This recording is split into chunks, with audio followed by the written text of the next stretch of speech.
ಒಂದೇ ಒಂದು interesting international news ಇದೆ. ನಮ್ಮ ಪಕ್ಕದ ದೇಶ ಪಾಕಿಸ್ತಾನದ್ದು.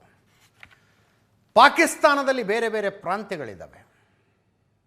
ಸಿಂಧ್, ಪಂಜಾಬ್, ಬಲೂಚಿಸ್ತಾನ್, ಪಾಕ್ ಆಕ್ಯುಪೈಡ್ ಕಾಶ್ಮೀರ್ ಇತ್ಯಾದಿ. ಈ ಪ್ರಾಂತ್ಯಗಳ ಪೈಕಿ ಎಲ್ಲಕ್ಕಿಂತ ದೊಡ್ಡ ಪ್ರಾಂತ್ಯ ಬಲೂಚಿಸ್ತಾನ.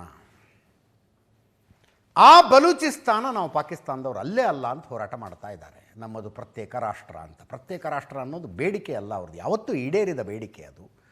ಪಾಕಿಸ್ತಾನ ಅನಧಿಕೃತವಾಗಿ ಬಲೂಚಿಸ್ತಾನದ ಮೇಲೆ ಹಿಡಿತ ಸಾಧಿಸಿಕೊಂಡು ಕುಳಿತಿದೆ. ಇಂಟ್ರಡಕ್ಷನ್ನಲ್ಲಿ ಹೇಳಿದೆ, 1947 ಆಗಸ್ಟ್ 15ಕ್ಕೆ ಭಾರತಕ್ಕೆ ಸ್ವಾತಂತ್ರ್ಯ ಸಿಕ್ತು. 1947 ಆಗಸ್ಟ್ 14ಕ್ಕೆ ಭಾರತಕ್ಕೆ ಸಿಗುವ ಒಂದು ದಿನ ಮೊದಲು ಪಾಕಿಸ್ತಾನಕ್ಕೆ ಸ್ವಾತಂತ್ರ್ಯ ಸಿಕ್ಕಿದ್ದು. 3 ದಿನ ಮೊದಲೇ ಆಗಸ್ಟ್ 11ನೇ ತಾರೀಕು ಬ್ರಿಟಿಷರು ಬಲೂಚಿಸ್ತಾನಕ್ಕೆ ಸ್ವಾತಂತ್ರ್ಯ ಕೊಟ್ಟಿದ್ದರು.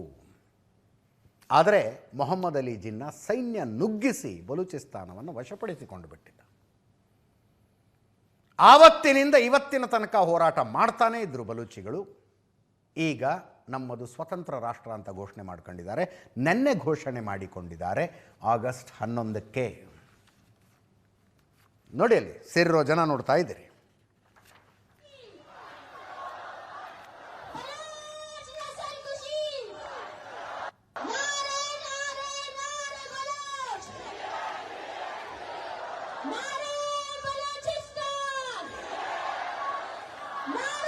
ಮೀರ್ ಯಾರ್ ಬಲೂಚ್ ನಾಯಕರ ಹೇಳಿಕೆ ಇದು.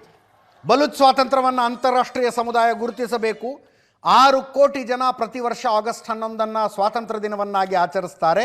ಬಲೂಚಿಸ್ತಾನದ ಸ್ವಾತಂತ್ರ್ಯವನ್ನು ಕಾನೂನುಬದ್ಧವಾಗಿ, ರಾಜಕೀಯವಾಗಿ, ನೈತಿಕವಾಗಿ ಗುರುತಿಸಬೇಕೆಂದು ಇಡೀ ಜಗತ್ತಿಗೆ ನಾವು ಒತ್ತಾಯಿಸುತ್ತಿದ್ದೇವೆ. ಪಾಕಿಸ್ತಾನದ ಕೈಯಲ್ಲಿ ನಾವು ಪ್ರತಿನಿತ್ಯವೂ ಹಿಂಸೆ ಅನುಭವಿಸ್ತಾ ಇದ್ದೇವೆ. ವಿಶ್ವಸಂಸ್ಥೆ, ಯುರೋಪ್ನ ಸದಸ್ಯ ರಾಷ್ಟ್ರಗಳು ಮೌನ ಮುರಿಯಲೇಬೇಕು ಅಂತ ಹೇಳಿದ್ದಾರೆ. ಮೀರ್ ಯಾರ್ ಅಂತ ಬಲೂಚ್ ನಾಯಕ. ಬಲೂಚಿಸ್ತಾನದಲ್ಲಿ ಸ್ವಾತಂತ್ರ್ಯವನ್ನು ಹತ್ತಿಕ್ಕುವ ಪಾಕಿಸ್ತಾನದ ಪ್ರಯತ್ನ ನಡೀತಾ ಇದೆ. ಬಲೂಚ್ಗಳು ಇನ್ನೂ ಅಮಾನವೀಯ ಹಿಂಸೆ ಅನುಭವಿಸ್ತಾ ಇದ್ದಾರೆ. ಬಲೂಚಿಸ್ತಾನ ದೇಶದ ಜನರು ಎಂದಿಗೂ ಇದನ್ನು ಮರೆಯೋದಿಲ್ಲ. ಕೈದಿಗಳ ಅಮರತ್ಯಾಗದಿಂದಾಗಿ ಇವತ್ತಿನ ಸ್ವಾತಂತ್ರ್ಯ ಸಾಧಿಸಲಾಗಿದೆ ಅಂತ ಹೇಳಿದ್ದಾರೆ. ತಮ್ಮ ದೇಶದ ಅತಿ ದೊಡ್ಡ ಪ್ರಾಂತ್ಯವೊಂದು ಸ್ವಾತಂತ್ರ್ಯ ಘೋಷಣೆ ಮಾಡಿಕೊಂಡಿದ್ದಕ್ಕೆ ಪಾಕಿಸ್ತಾನದ ಪ್ರತಿಕ್ರಿಯೆ ಏನೂ ಪ್ರತಿಕ್ರಿಯೆ ಇಲ್ಲ. ಬಲೂಚಿಸ್ತಾನದ ರಾಜಧಾನಿ ಕ್ವೆಟ್ಟಾ ಅಂತ. ಕ್ವೆಟ್ಟಾದ ಮೇಲೆ ನಿನ್ನೆ ರಾತ್ರಿ ಪಾಕಿಸ್ತಾನ ಏರ್ ಸ್ಟ್ರೈಕ್ ನಡೆಸಿದೆ. 28 ಜನರನ್ನು ಕೊಂದಿದೆ. 28 ಜನ ಸತ್ತೋಗಿದ್ದಾರೆ. ಆ್ಯಕ್ಚುಲಿ ಇತಿಹಾಸ ಹೇಳುವಷ್ಟು ಟೈಮ್ ಇಲ್ಲ. ಪಾಕಿಸ್ತಾನದ ಭಾಗ ಅಲ್ಲ ಬಲೂಚಿಸ್ತಾನ ಪ್ರತ್ಯೇಕ ಪ್ರಾಂತ್ಯ, ಪ್ರತ್ಯೇಕ ರಾಷ್ಟ್ರ ಅಂತ ಇಂಗ್ಲೆಂಡಿನ ರಾಣಿಯ ಮುಂದೆ ವಾದ ಮಾಡುವುದಕ್ಕೆ ನೇಮಿಸಲ್ಪಟ್ಟಿದ್ದ ವಕೀಲ ಮೊಹಮ್ಮದ್ ಅಲಿ ಜಿನ್ನಾ. ಬಲೂಚಿಸ್ತಾನಕ್ಕೆ ಒಬ್ಬ ರಾಜ ಇದ್ದ, ಖಾನ್ ಆಫ್ ತಲಾತ್ ಅಂತ ಕರೀತಾ ಇದ್ರು. ಮೊಹಮ್ಮದ್ ಅಲಿ ಜಿನ್ನಾನ ತುಲಾಭಾರ ಮಾಡಿ ಬಂಗಾರ ಕೊಟ್ಟಿದ್ದ ಆತ, ಲಾಯರ್ ಫೀಸ್ ಆಗಿ. ಅದಾದ ಮೇಲೆ ಬಲೂಚಿಸ್ತಾನವನ್ನು ಮೊಹಮ್ಮದ್ ಅಲಿ ಜಿನ್ನಾನೇ ಸೈನ್ಯ ಕಳಿಸಿ ವಶಪಡಿಸಿಕೊಂಡಿದ್ದು. ಆವತ್ತಿನಿಂದ ಇವತ್ತಿನ ತನಕ ಯುದ್ಧ ಮಾಡ್ತಾನೇ ಇದ್ದರು ಬಲೂಚ್ಗಳು. ಬಲೂಚ್ ಅನ್ನೋದು ಒಂದು ಜನಾಂಗ. ಅದು ಪಾಕಿಸ್ತಾನದ 6% ಜನ ಅಷ್ಟೇ ಅಲ್ಲಿರೋದು, ಓನ್ಲಿ 6%. ಭೂಭಾಗ ಬಹಳ ದೊಡ್ಡದು. ನಿಮಗೆ ಭೂಭಾಗದ ಸ್ಕ್ವೇರ್ ಕಿಲೋಮೀಟರ್ ಹೇಳ್ಬೇಕಂದ್ರೆ 1,46,00,000 ಜನಸಂಖ್ಯೆ ಇದೆ. 6% ಜನ ಇದ್ದಾರೆ. 43.6% ಪಾಕಿಸ್ತಾನದ ಭೂಭಾಗ ಇದು. ಹತ್ತತ್ರ ಅರ್ಧ.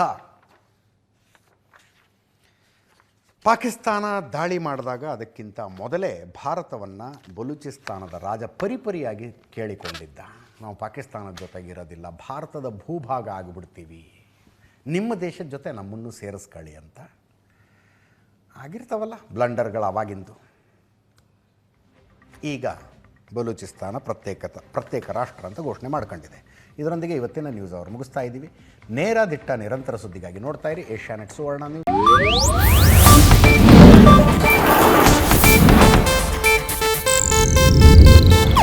ಇದು ಏಷ್ಯಾನೆಟ್ ನ್ಯೂಸ್ ನೆಟ್ವರ್ಕ್ ಪ್ರಸ್ತುತಿ.